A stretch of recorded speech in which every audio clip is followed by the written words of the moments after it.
In a town where spring bloomed in electric pinks and lavenders, Gabriel Mercer's world had faded to grayscale. 3 months since 8-year-old Lily vanished from the turquoise-painted playground behind West Hill Elementary. 3 months of police investigations that yielded nothing but dead ends and sympathetic glances. Gabriel stood at his living room window, watching sunset paint the sky in violent oranges and reds. The wall behind him was covered with maps, news clippings, and photographs, a kaleidoscope of desperation. A text message alert chimed from his phone. Unknown number. I know who took her. Vermilion Warehouse. Midnight. The warehouse district gleamed under neon signs, puddles reflecting a rainbow of commercial excess. Gabriel's breath fogged in the cool night air as he approached the location. An abandoned structure with peeling crimson paint. His police-issue sidearm, taken from his days as a detective before he'd switched to teaching, pressed against his ribs. Inside, dust particles danced in the beam of his flashlight. A single folding chair sat in the center of the concrete floor, illuminated by moonlight streaming through broken windows. On it lay a small object, a butterfly hair clip with rainbow rhinestones, Lily's favorite. You came alone. Good. The voice emerged from shadows tinged cobalt blue by distant signage. I was her caseworker? The figure stepped forward.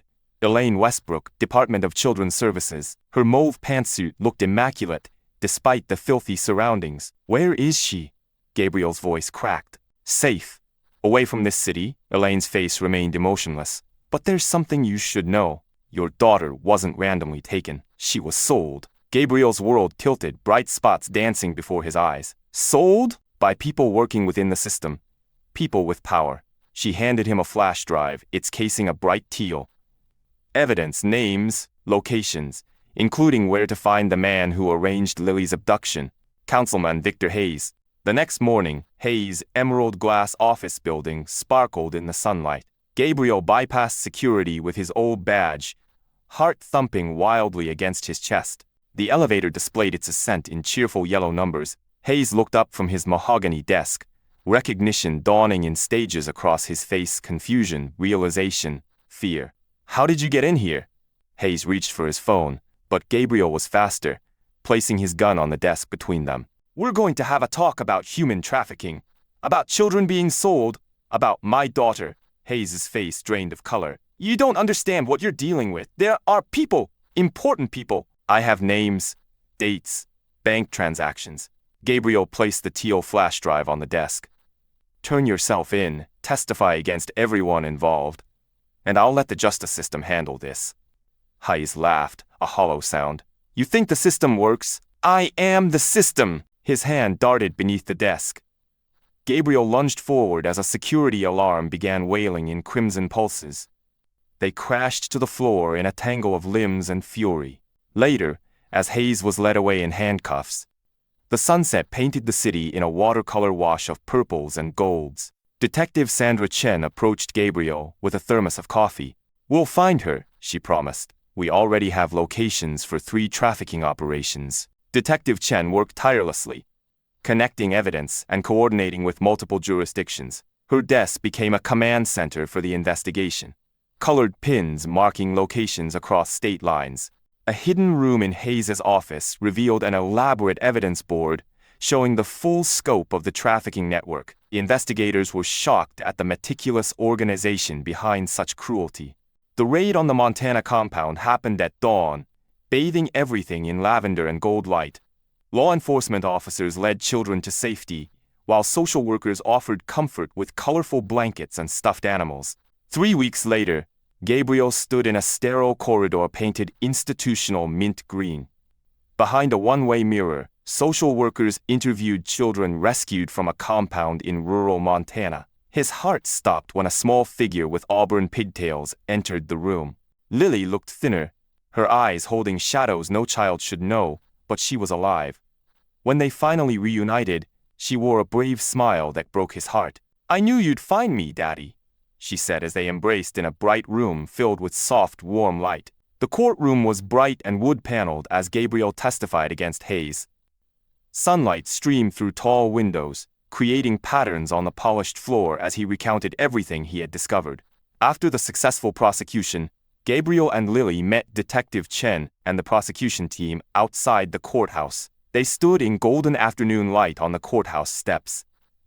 Lily presented Chen with a handmade thank you card, covered in colorful drawings. Lily began seeing a therapist, sitting in a bright, welcoming office filled with children's artwork and colorful furniture. She worked on vibrant paintings while Gabriel watched through a window, his expression showing patient hope. Gabriel's transformation was remarkable to those who knew him, from the haggard, desperate father to a man renewed by hope and purpose. His friends noticed how his eyes had regained their light. As part of their healing, Gabriel and Lily worked together in a community garden, planting colorful flowers and vegetables.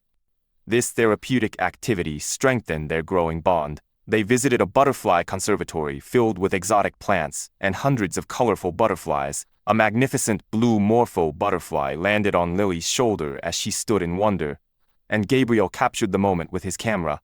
Their new home, a cheerful yellow cottage with white trim and a red door, became a symbol of their fresh start.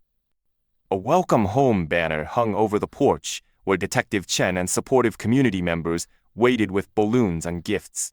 6 months later, they stood together on a beach, watching azure waves caress golden sand. Gabriel had testified against everyone involved in the trafficking ring. 13 convictions. 6 children rescued. A network dismantled. Lily was still healing, they both were, but today she laughed as she chased rainbow-tinted bubbles across the shore. Her therapist said laughter was a good sign. She ran across the beach at sunset, chasing iridescent bubbles that reflected rainbow colors.